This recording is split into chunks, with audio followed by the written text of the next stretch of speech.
Hello, welcome Hi. to Anne the Grower.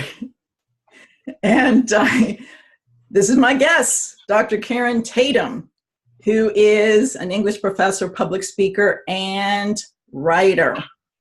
And one thing I'm doing in this show is helping people know the truth about psychology as I see it. There's so much misinformation out there.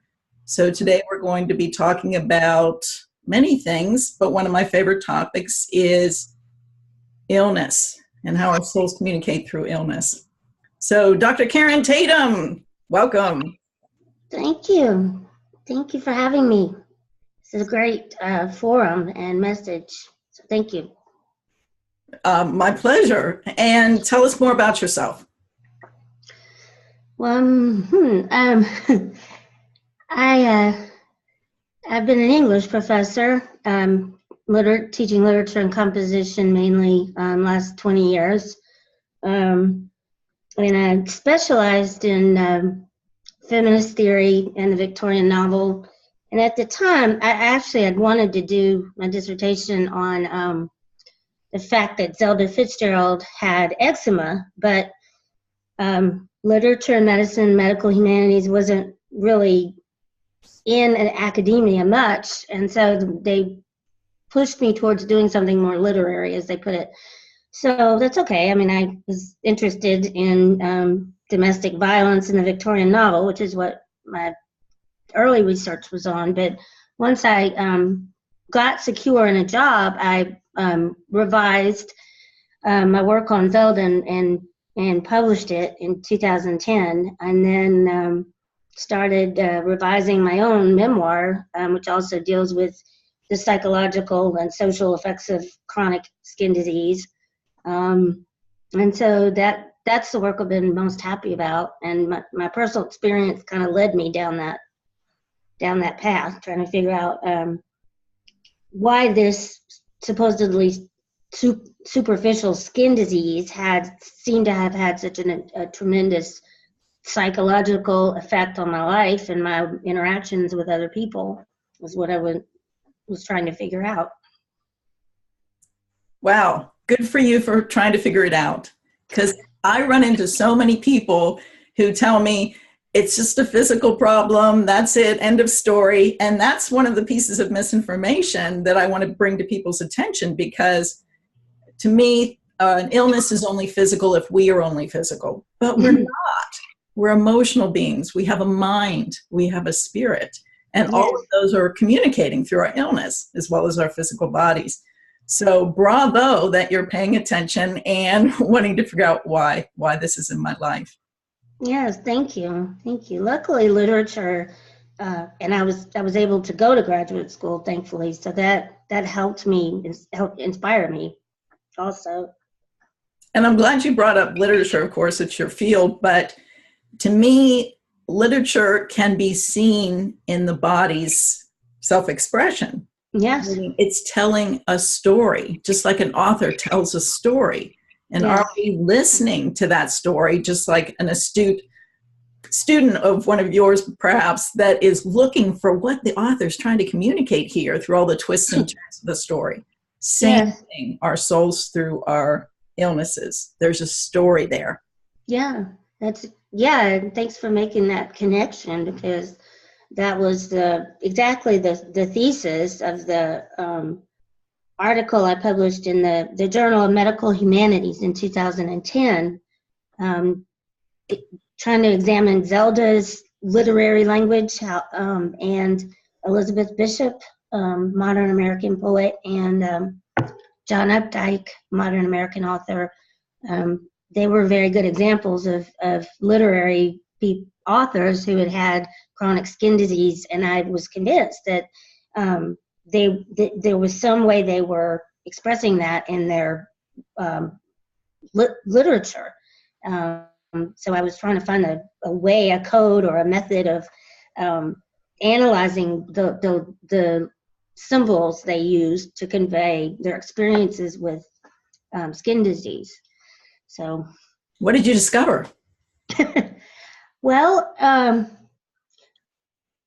I don't know if I can say it, but well, Elizabeth Bishop particularly is an interesting case because a lot of literary critics talk about her use of metaphors to reveal and conceal, but they want to focus on reveal and conceal the fact that she's a lesbian, or reveal and conceal the fact that she felt she embarrassed being from the working class. You know, I mean, American feminists and scholars and people in particular, I think, are so superficial. They just want to focus on external skin surface factors and not look any deeper. And so, and you know, unfortunately, with feminist theory, the lesbian component has gotten a bad rap. But at the same time, some of them don't want to look any further than gender or sexuality. So they don't want to see that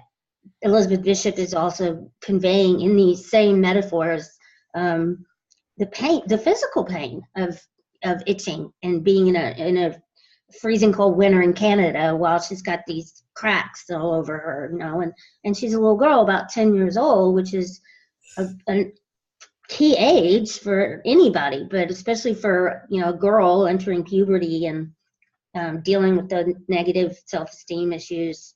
To have a skin disease on top of that is, I think it definitely is traumatic, and it in and of itself could cause post-traumatic stress disorder, which is, I mean, it may have gone off on a totally different tangent, but. No, I'm with you. And I agree with you. You can get post-traumatic stress from a chronic illness, especially one that's so overtly expressive as eczema. Yeah. It also can be an expression of post-traumatic stress disorder, meaning the bleeding, the redness can be just a wound inside. The redness, anger, expressing physically. Pain can be an internal pain that's manifesting in the physical body. And I've found that to be true. Every person I've worked with who's had physical pain, it's always leading to a psychological pain. And when that's addressed, the physical pain goes away. Absolutely, You yes. get to the bottom of it. Yes, that's what I was always interested in. You know, in literature, they used to call it psychosomatic. Yes. Which got, for whatever reason, a bad reputation. So they quit exploring that avenue until recently, I guess. What they call it, you know, neurophysiological or neuro. They don't call it psychosomatic, but anyway.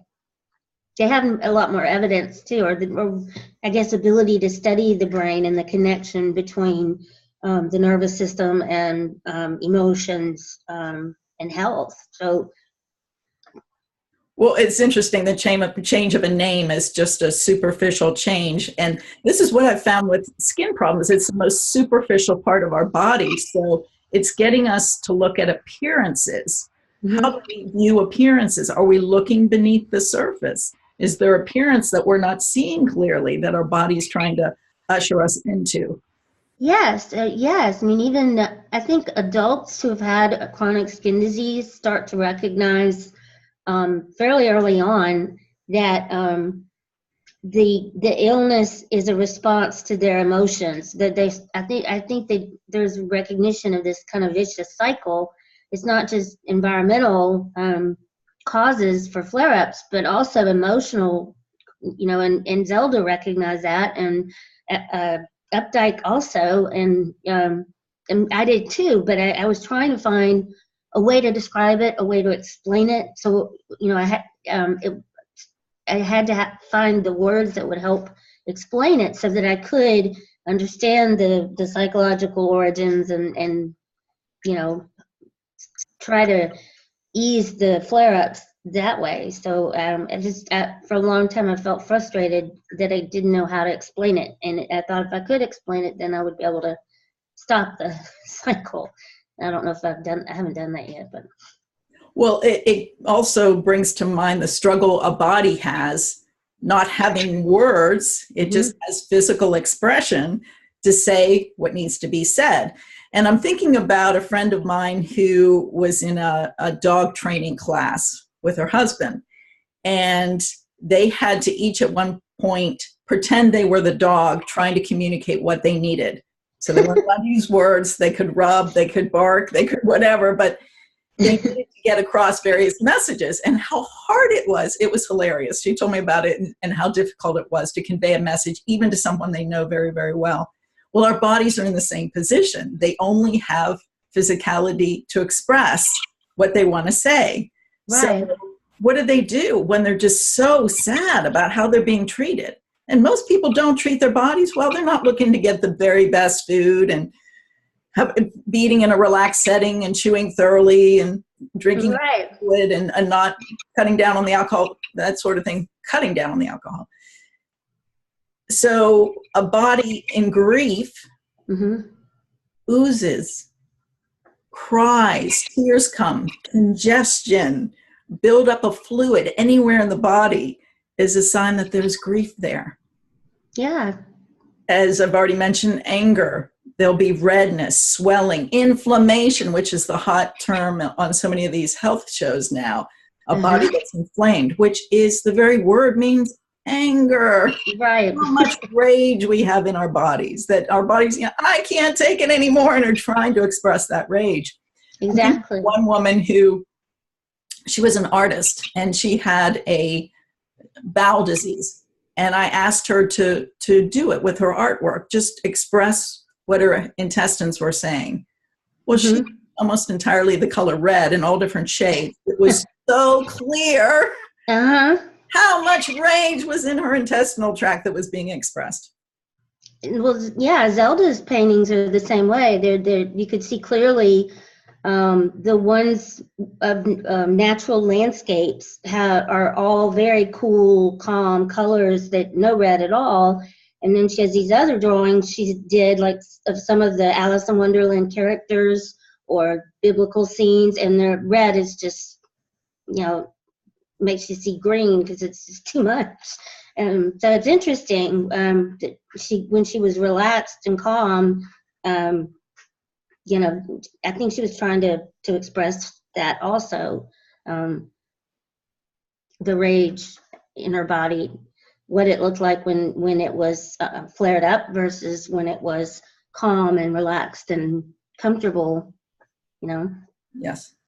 And so many of the symptoms are just expressing either a feeling, like sometimes the shakiness, there's a lot of fear in there, people that have disorders that make them shake, or let's say some sort of paralysis is we're not moving enough. As a soul, we need to be growing and moving more.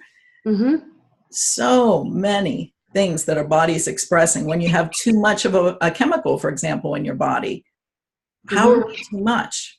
Or maybe we're too little in some area and the body is telling us we need to be more in that area. Yes. I'm glad you're saying this because most of the psychologists, dermatologists, feminists or philosophers that I've read who say these exact same things are from Europe, not from the United States. Very few thinkers and philosophers from the United States think that deeply, right? And if they do, they're called Euro philosophical thinkers. So I mean, as if there's an awareness that Anglo is superficial, or that's not the right word, but and the Europeans are more deeper. I think our Puritan background, unfortunately, has a lot to do with our surface thinking, but also, the mind-body split from Descartes and I guess the Age of Reason. The body's always been considered sinful, and therefore, repress it or punish it or slap it, or because the flesh is where sin is and the mind is where enlightenment and God, so we need to try to be in our head and not in our body, and especially women. The Victorian angel of the house was a focus on a woman is heavenly and good if she is disembodied. If she's embodied, she's sinful, daughter of Eve, destructor, destroyer of man. Yeah, I mean, so I think that also we haven't really overcome that. It's a long history of chastising the body, and trying to separate the mind and body, which is stupid and impossible. But And you can imagine how a body would be upset if you could just put all that you just said into a person and call her body, okay? And to treat her that way, she would be miserable. She would have a lot to say about the mistreatment. And our bodies are no different. right. When I hear people downing the body like it is the vessel of sin or whatever, I hear post-traumatic stress, meaning that where did you learn that the body's sinful? Who taught you that? Usually there's some early childhood trauma where a body made their body feel bad, like sexual abuse, and they have that forever paired until they work that trauma through. Right, exactly. I mean, even just our culture, I think, can cause PTSD. I mean, Absolutely. Raising a child, even if you try to be perfect and do everything right, I mean, it's naturally not going to go perfectly, but the culture itself, is still psychologically, unconsciously, and kind of secretly, that women and the body are less than men, and that they need to be repressed or silenced or killed or wiped out. I mean, on the surface, it may seem that we're all equal and feminism's done, because we can all vote and go to school and file a lawsuit. But the psychological damage of all those years of denying the female body, I think it is still very much with us. And I think we definitely have to do a lot more work to talk about it and raise awareness, And I'm glad you brought that up, because that's one of the things that bodies communicate. Like, so often middle age rolls around and males start having problems in their male parts and females start having problems in their female parts. And illness sets in because of this, because the body's saying you have got to deal with you're being too one-sided, you're only masculine, you're only feminine, whatever. When we are to be whole in our maturity, we are whole, fully masculine, fully feminine, able to hop back and forth as needed. And very few people have done that with their lives, have embraced their wholeness. So the body is saying, okay, let's give you a disease of your masculine parts and show you your masculinity by itself is not healthy. It can't be healthy without the feminine at your side equally. And that's Carl Jung. I'm sure you know that. But yeah, it was Carl Jung's idea of, I think that's one of the reasons he broke with Freud, that the healthy psychology is to be able to balance the masculine and feminine and be okay with and not threatened with either one. And it's interesting, the connection with the sex organs having an illness as a kind of manifestation, expression that needs to be dealt with. Yes. I meant to look him up before we got on the phone, and I will later, but he's a gastroenterologist, American, but he trained in psychiatry.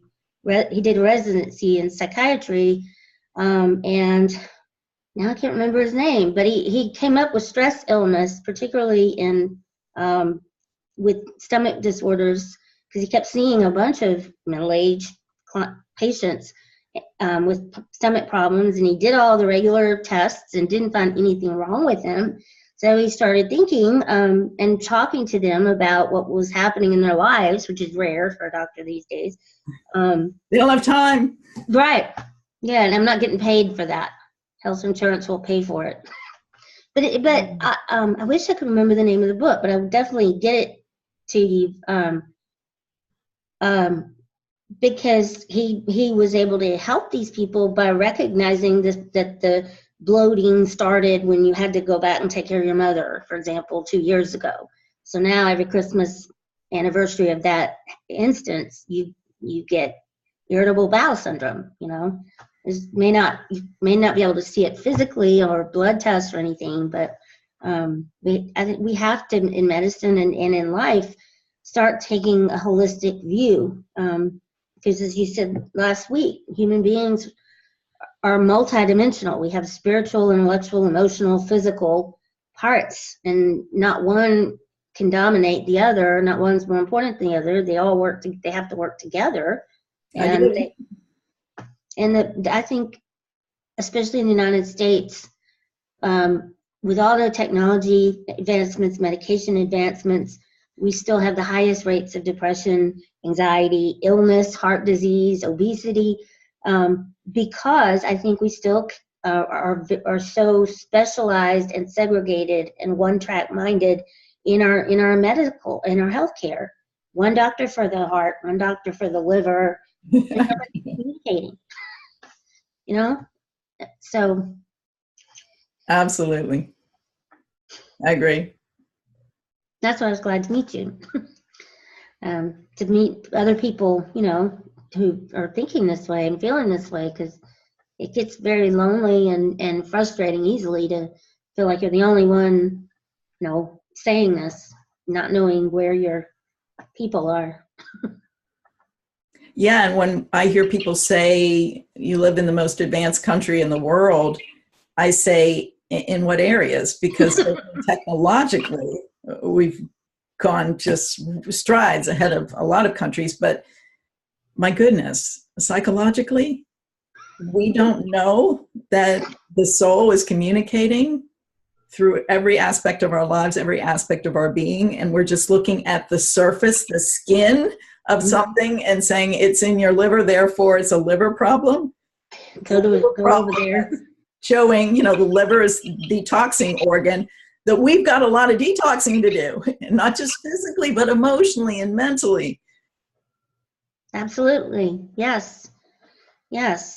We're isolated from our extended families, and that individualism that defines America in part is great, but to a certain extent, but not when you're all alone and have no support, that we used to have from being farmers and staying with our extended families. We used to have a lot more support, but now pretty much I think it's a feeling of always being alone. Even if you're married, you may be doing more of the housework and the working than your partner is doing, and I don't know, but we don't know how to balance or work together, communicate, or let other people help us. But that contributes to physical illness and emotional illnesses, depression and anxiety, and it definitely has physical effects. And I feel the body isn't just telling us what's wrong with an illness, it's also ushering into us what is right, as far as more people around us, and going to the hospital, we're suddenly taken care of by a doctor and nurse and techs, and we need that. Oh my goodness, we need human contact. We need human touch, physically, emotionally, mentally, spiritually. And the illness can be guiding that in that direction. Some people have said that, especially with skin diseases, they've talked about that, the need, and in women too, for a nurse or another healthcare to help put lotion on, that is a healing, that can heal all by itself, and bringing in massage therapy and touch therapy has had tremendous healing effects. Sadly though, if you have to go to the hospital to have it done, and then you're healed and you get out into your life again, it probably will the eczema probably will come back, unless you recognize the importance of it and do self-care or massage, or but it's interesting, there are a lot of studies of touch and massage therapy and healing eczema. It does have a definite impact. And isn't it amazing? I always look at what people assign the cause to, like they have a horrible intestinal bug, and it's what I ate last night. It may be, but it may be what they ate emotionally. It may be what they took into their mind. Oh So yeah. same thing, cure. Oh, the salve worked. What a great salve when that person massaged your skin for an hour. Right. Perhaps that was at least part of what helped you. You know what I mean? Yes, exactly. We lack that holistic look of what causes a problem and what gives us the remedy. Yes. Yes.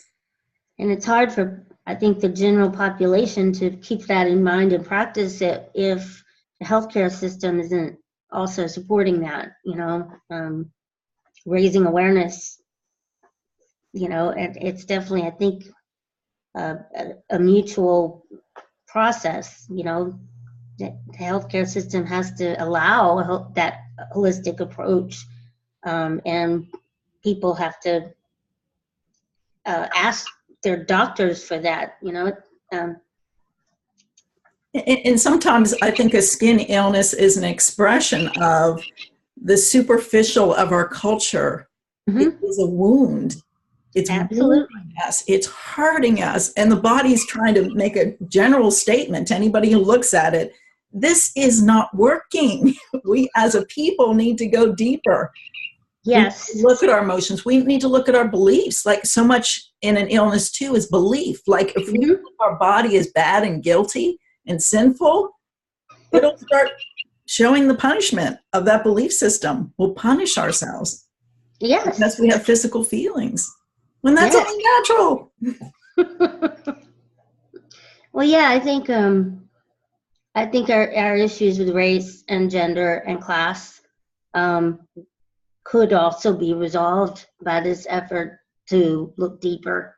Um, those labels don't just bounce off the skin; they are absorbed into the mind and body.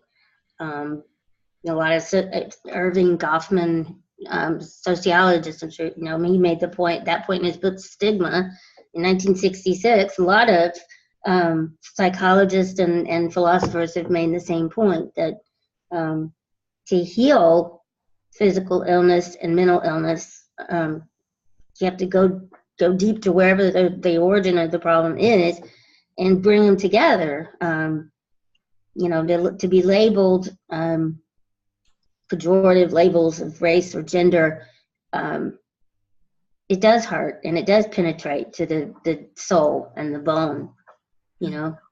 And I definitely think marks on the skin, wounds on the skin reflect wounds in the psyche, soul, and maybe it was meant to be that way. So we pay attention and we know, if we can recognize those flare-ups as a warning, maybe I need to slow down, maybe I need to take better care of my health. An eczema spot can mean a lot of things, but if we can just take the time to explore it and take care of it, but we don't, because it may mean that we have to stop what we're doing, or may have to take off work, and God forbid we do that. But I learned that from Zelda. She came to recognize when she would try to get out of the mental hospital and go back to being a wife and mom, resuming a normal life. But it was a life where she had to sacrifice her own art as the wife of F. Scott Fitzgerald. She could not compete with him. She tried different, kinds of art, not just writing. She did ballet and painting and, but she was, for the whole decade of the 1930s, she was in and out of mental hospitals because that sacrifice, she couldn't stand it, to sacrifice that part of herself. She was actually better able to express herself when she was in the hospital, because the best hospitals she was in allowed 2 hours for writing, 2 hours for walking, 2 hours for eating, writing letters. It was a kind of schedule we should all follow. And that's where she improved the most physically and psychologically. And eventually she recognized that her eczema was a sign. She would, as soon as she saw the least little spot, she'd go back to the hospital. you know, because she knew that it's like the tip of the iceberg, you know. Yeah. Yeah. Wow. Well, we're going to need to wrap this up, but I'm thinking Right. of a doctor. No, you're fine. A doctor who once said to me about gender and race, he said, that is just the skin. Underneath, we have one heart, we have one mind, and we have one spirit that penetrates all of us, body, heart, mind. And I thought that was lovely. It is, yes, it is. Thank you. I mean, I definitely believe that, and I think though I wish we would remember that as we're trying to find a cause, if possible, in order to heal.